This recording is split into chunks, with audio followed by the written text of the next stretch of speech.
Welcome to What's a Beautiful Life Anyway? I'm your host, Jill Bennett. This is the channel that shares ideas to help you live your best life, because life can be beautiful if you live consciously. Welcome to this episode of What's a Beautiful Life Anyway. To live our best and most beautiful life, we all want to be healthy and happy. And today is part 3 of 3 about important hormones. In the first episode, we spoke about insulin, and the second about cortisol. If you haven't listened to these yet, please go back, as this episode follows on again. And today we're talking about estrogen.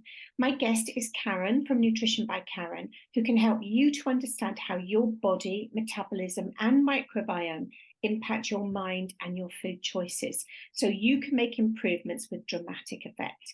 Karen's expertise is hormones, and in this mini-series, we are exploring how hormones drive how we feel. Welcome back, Karen. Thank you for having me. It's great, isn't it? We've gone into so much, or you've gone into so much detail, being such an expert on this, and I've learned lots. So I'm really looking forward to this final episode.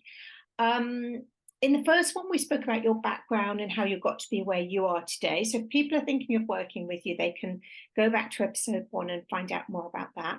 We also spoke about what are the 3 most important or the most influential hormones, and those are insulin, cortisol, and estrogen. And in this final episode, we're going to look more closely at estrogen. We've all heard this word. We all know it affects women, I think, more than men, but I could be completely wrong. Maybe it's just more spoken about that women have trouble when their estrogen levels aren't balanced. But tell us, what is estrogen? So estrogen is another wonderful hormone.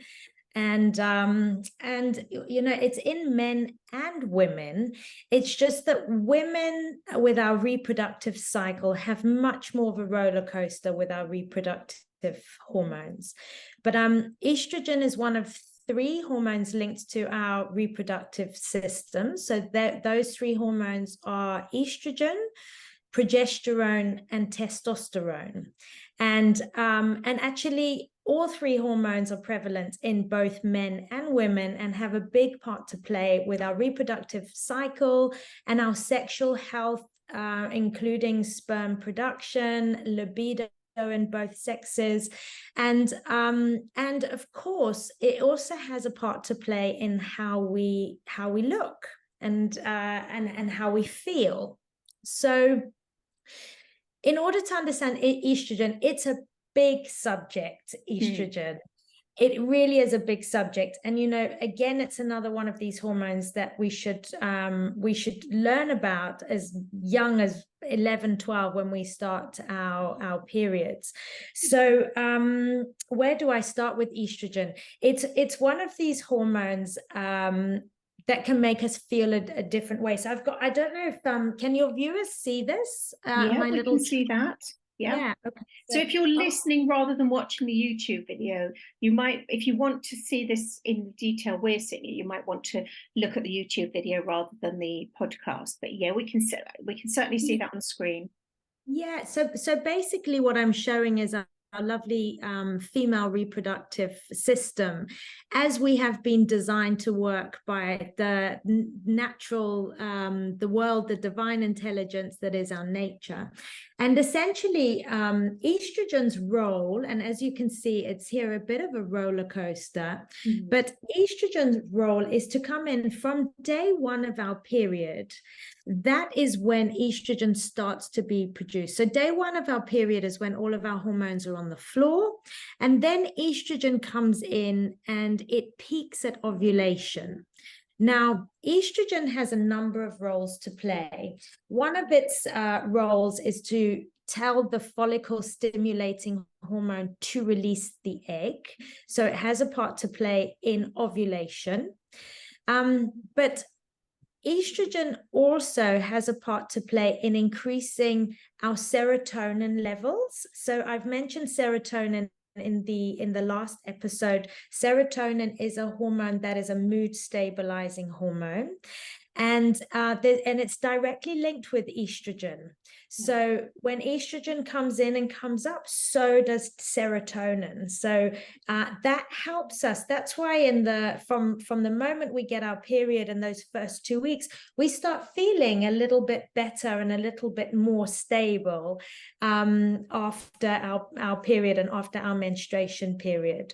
So estrogen also has a role to play with insulin and improving our relationship between blood sugar and estrogen.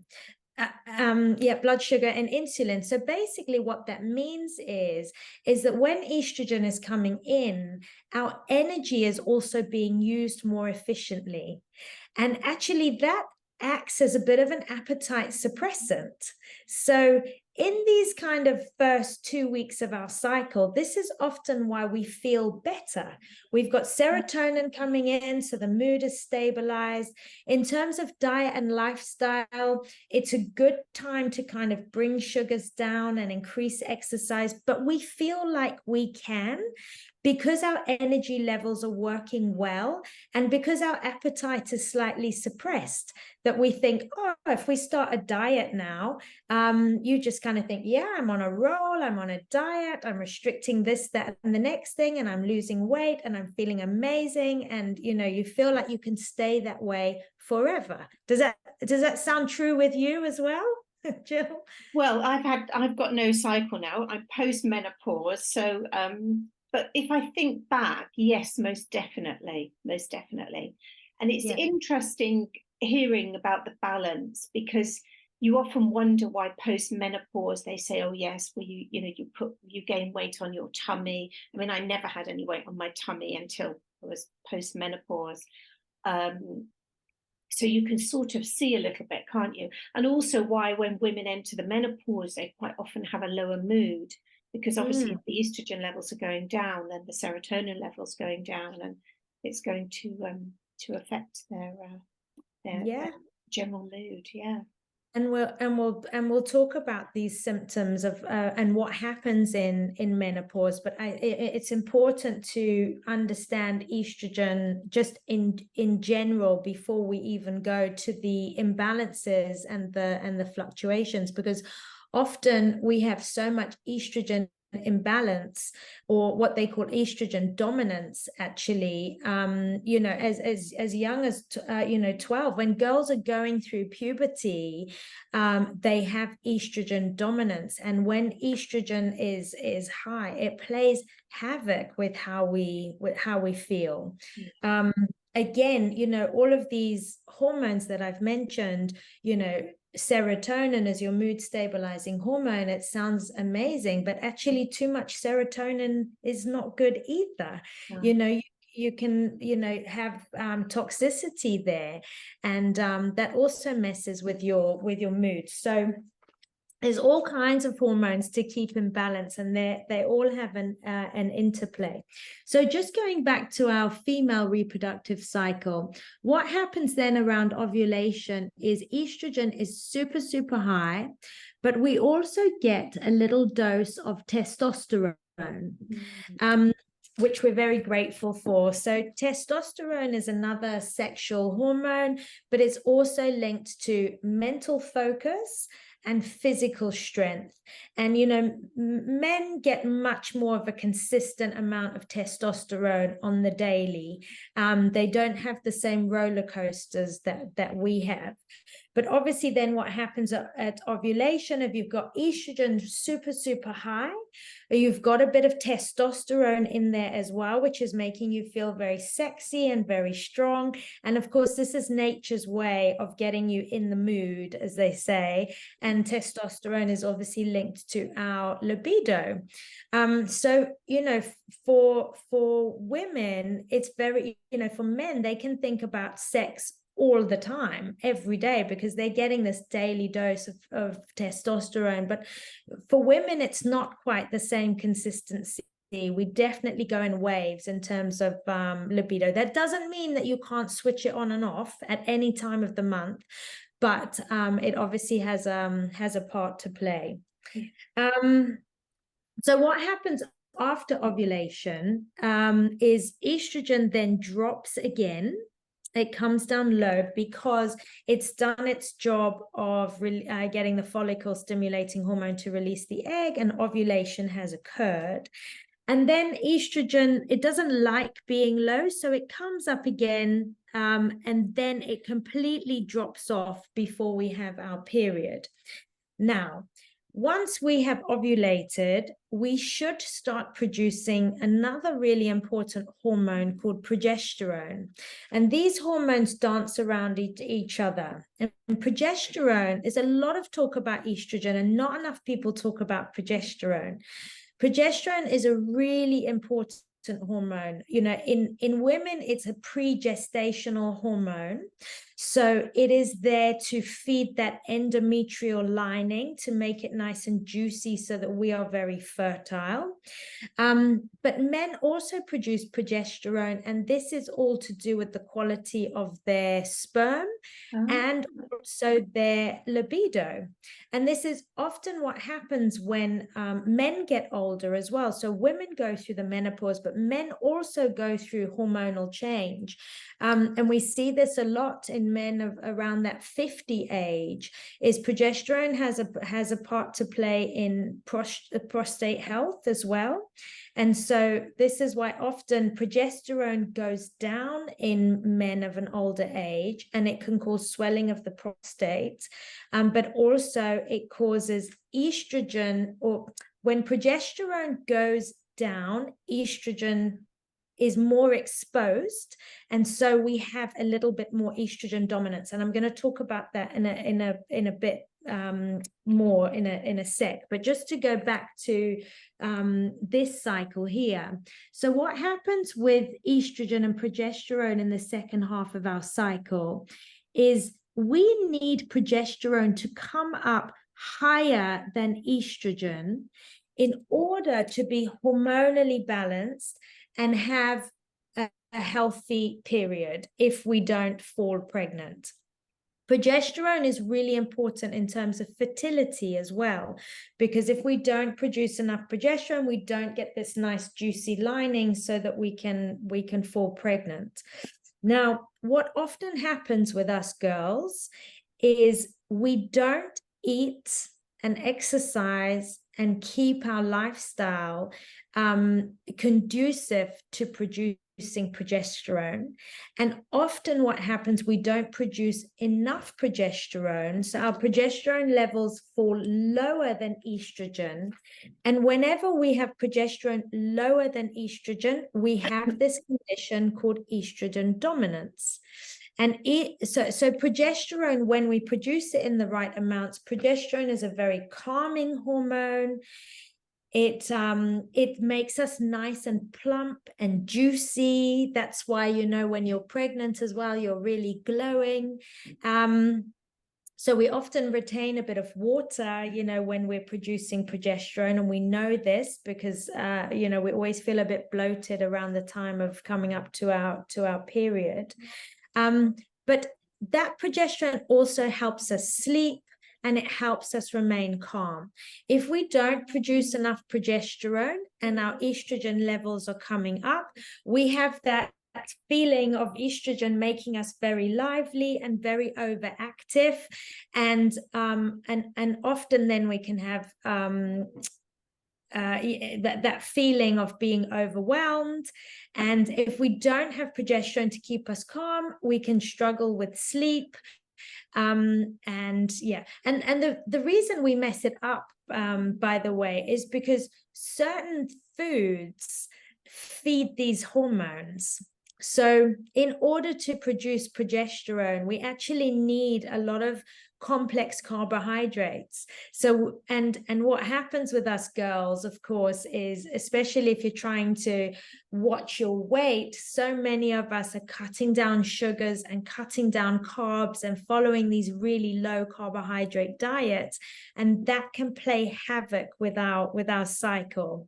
And that is why you can often get to your period craving sugar and end up, you know, giving into it and eating 5 bars of Cadbury's instead of actually, had you spent the week before your period eating beetroots and carrots and parsnips and bananas and pineapples and kind of, you know, nature's sugary foods, you would then just go into your period, you know, nice and gently and easily, without the symptoms of irritability, crying, sugar cravings, bloating, you know, tender boobs. I mean, you name it.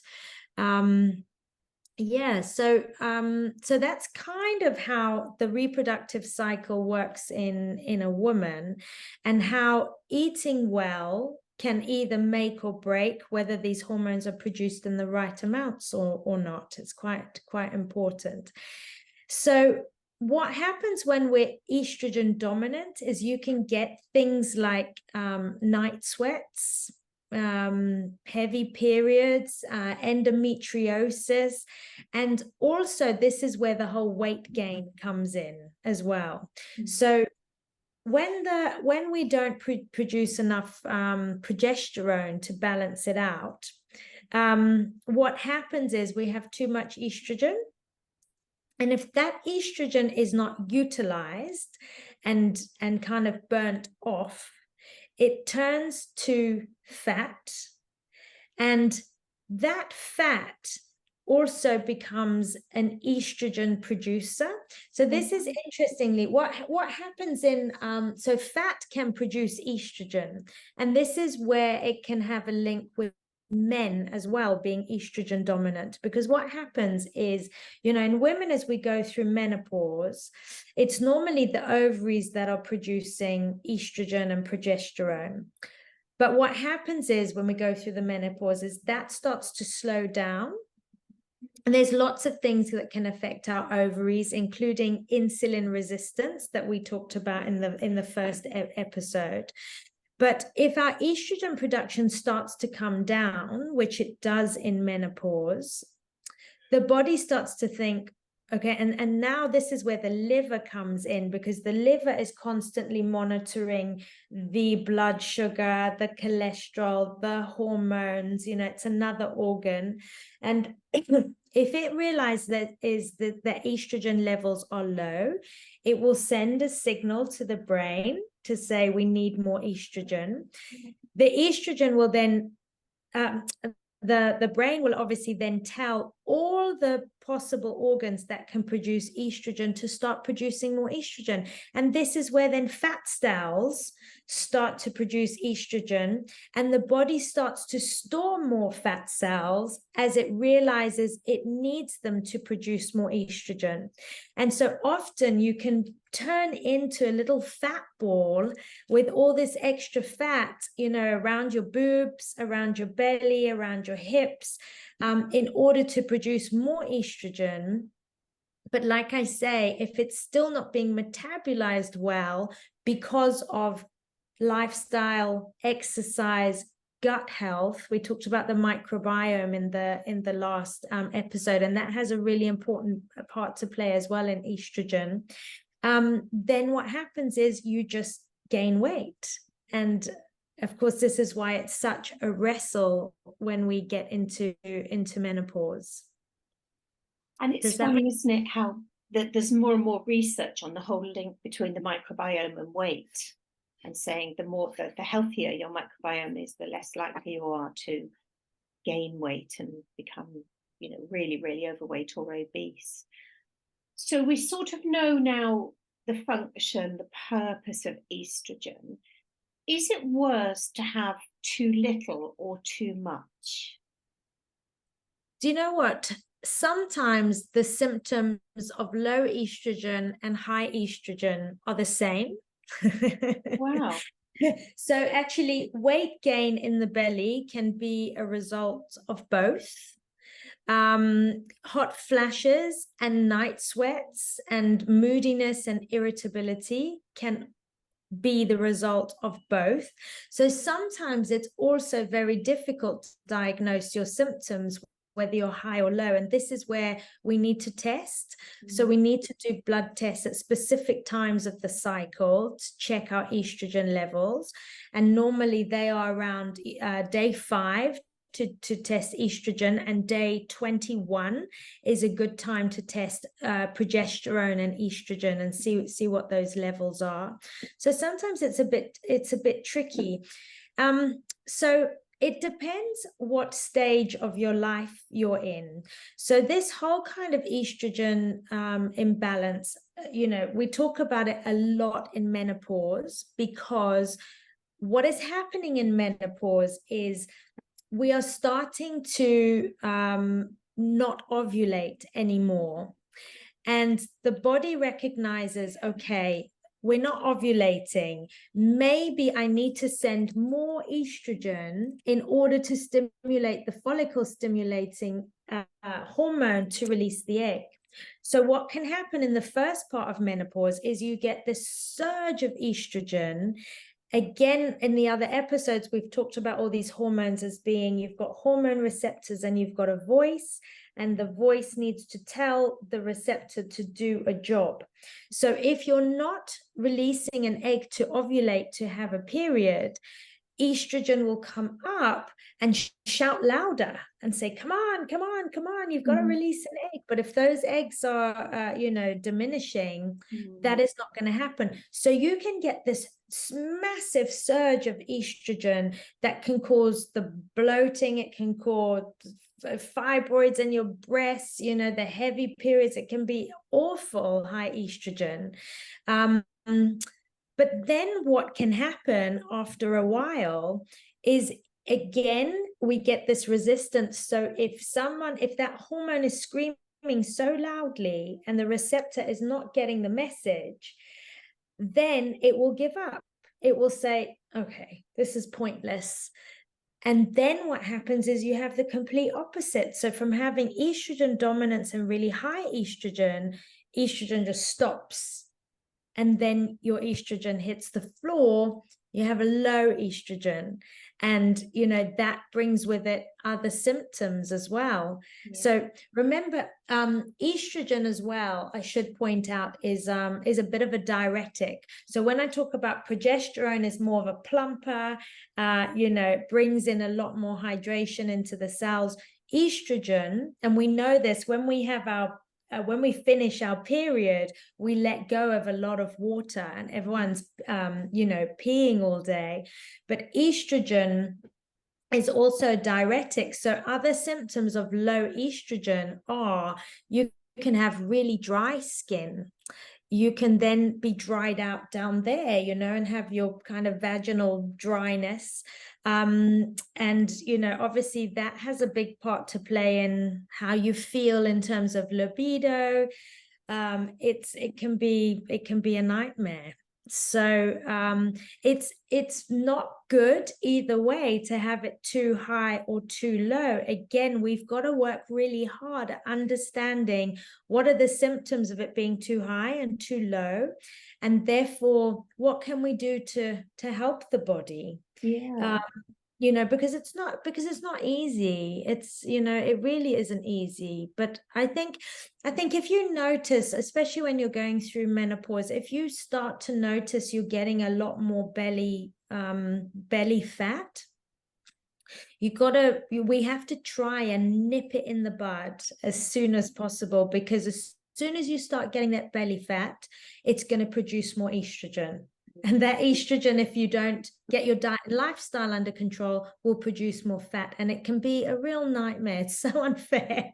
But this is where, exercise is super, super, super important.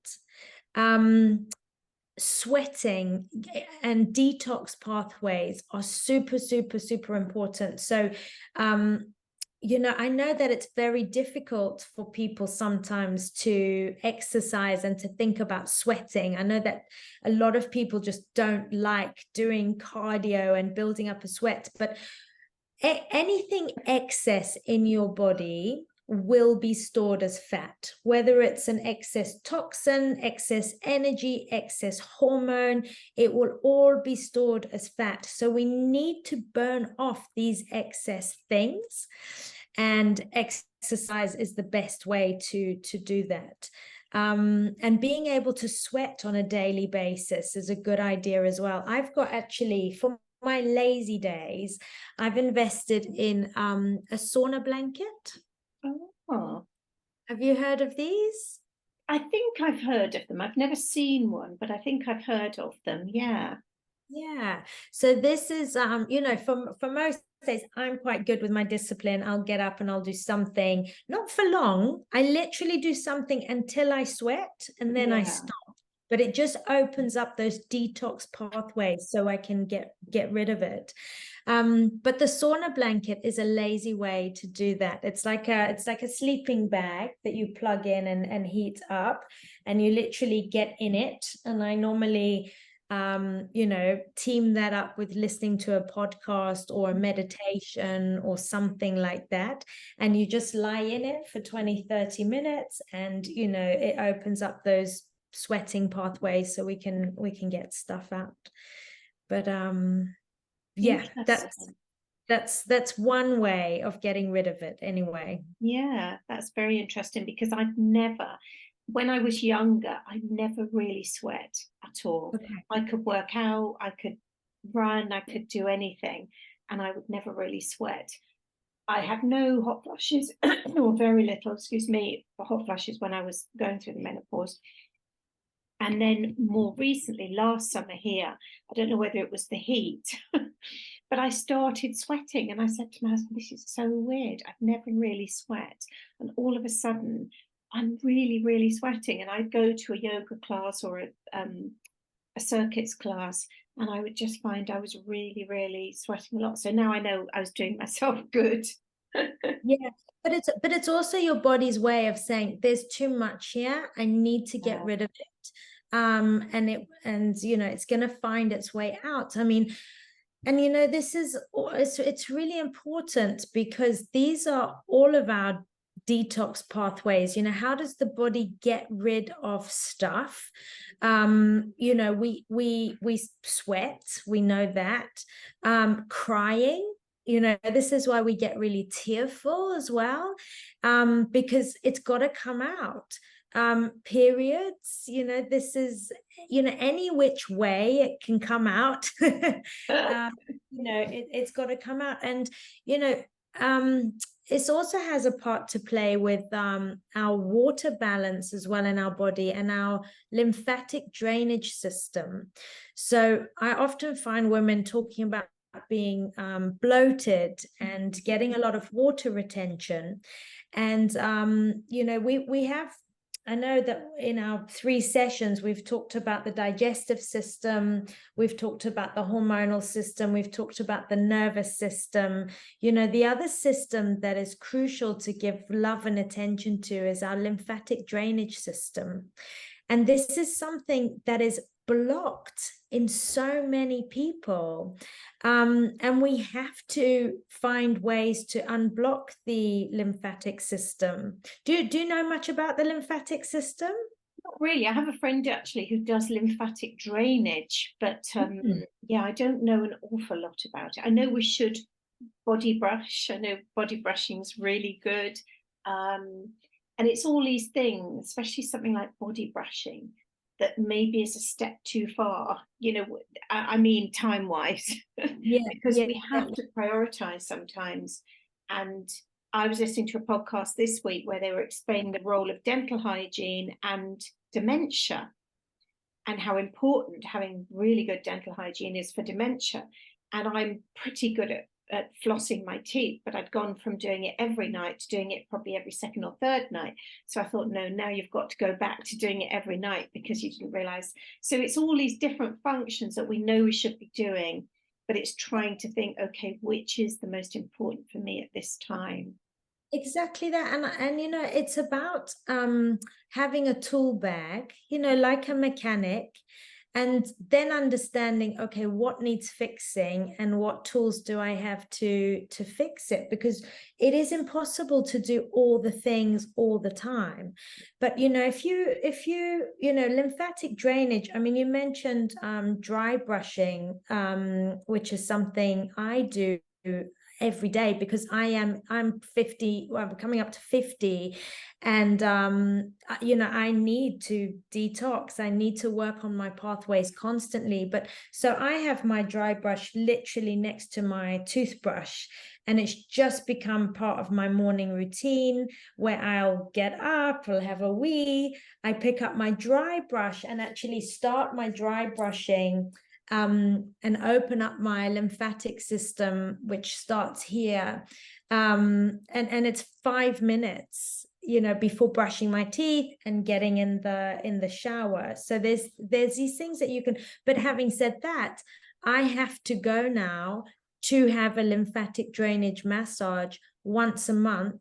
Otherwise I get water retention. Wow. And so it's all of this kind of, these hormonal changes in the body are trying to come out and be detoxed. It has an effect with our water balance as well. And this is, what can cause some of the bloating as well. So the lymphatic system is something I'm finding fascinating, where you go down these rabbit holes of information. You just think, I need to know more and more, because again, I know we've spoken about this before. You've got your controllables, which is your food and your exercise, and this is all the external stuff going on. But what is happening when it goes inside? You've got your metabolism, you've got your system either driving out nutrition or not. But then you also have a detox system, and this includes your liver, your kidneys, and the lymphatic system. And if that's not working and you can't get rid of these toxins, what ends up happening is they recirculate, because the body, needs to just keep everything moving.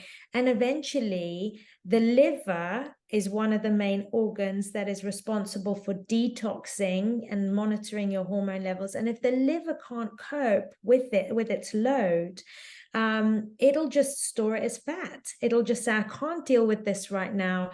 In the fat store you go. And again, it's not because of what you've been eating or how you've been exercising. It's just, you've done these two things, amazing, but now you need to help your lymphatic system get rid of it. And the dry brushing and massage, there's some links I can send you to some really good lymphatic drainage specialists on Facebook and Instagram, that show you how you can pump your lymph nodes and drain your lymphatic system, which is always really helpful. Yeah, no, that would be great actually, if we put some of those in the show notes. Yeah. It's all these things. It's just, what else can I do? Yeah. Even though I'm doing a lot, I think there's always another thing. Yeah. So yeah. Gosh, absolutely fascinating, all of it. And we are running out of time again. So would you, Karen, like to leave our listeners with maybe one piece of advice for when it comes to balancing their hormones, or their most important hormones? So my top 5 tips. Can I give you 5? Yes, please. That would be great. I think number 1, and this kind of sums up our 3 episodes. The first thing we all have to do is learn to balance our blood sugar and eat as whole and clean as possible. Yeah. The second thing we need to do is try to manage our stress, and really get help with that. I mean, this is not just breath work and yoga. This is therapy. This is like getting to the root cause of your insecurities. When did it go wrong? When did you start feeling not good enough, not worthy, unsafe, that your body's cortisol levels came up and remained high? To nourish your gut and get tested for your microbiome. I think that is almost essential, not even a luxury these days. And support all your detox pathways, nourish to, get your bloods done, see where the deficiencies are, but, work on protocols for your liver, for your thyroid, for your kidneys, for your lymphatic system. And take time to get to know your body. I think it's the most important thing to do. You can go to any doctor or any person and ask for help, but the truth is they don't know. They don't know what's going on inside you. I think we really are the best people to figure out ourselves, with some guidance, obviously. Yeah, I think you're right. We are, nobody is the same. So to think that because someone's been trained in a specific way, a medical doctor can identify what's going on with you, I think is a little bit naive, isn't it? We need to listen to our bodies. And I know I've got a friend who suffers from migraines, and I've said to her, most migraines you can reverse very easily. Start keeping a diary, what was your mood on the day you had a migraine? What had you eaten? What had you had to drink? Were there any stresses going on? How well had you slept? And I said, and the more you can record all this, you'll start to see patterns. Yeah. When you're getting these. Yes, I think in most cases people need to speak to a specialist, especially to start with if they've got lots of niggly things going on. Karen, it's been fascinating. I could talk to you for hours. I really could. I think it's amazing. Maybe we should just give a shout out. I'll put a link in the show notes, but you've got a 1-day workshop on a Wim Hof method, haven't you, which helps with lots and lots of our internal systems. So I don't think we can end without mentioning that. So I will put a link to that, and also I'll put a link to your website where people can book a free 15-minute call with you to just have a chat with you, let you know what's happening with them, and whether you can let them know whether or not you're able to help them at all. Yeah, thank you for that. Yeah, look, I hope people can feel my passion for this. And I work with so many people online now, in Zoom. I've got clients in America and Singapore and Kenya and all kinds of places. So there's nowhere I can't get to you. And I love what I do. It's the most rewarding thing I've ever done. Which is great, which is amazing. And that does come out. It's so obvious that you're so passionate and knowledgeable about all of these things. So yeah, thank you so much for joining us. We're very, very grateful. Thank you for having me. It's been a pleasure. Oh, it's been lovely. Thanks, Karen. Thanks so much for listening to this week's show. Check out all the links to the resources mentioned in today's episode and all my freebies in the show notes. See you next time.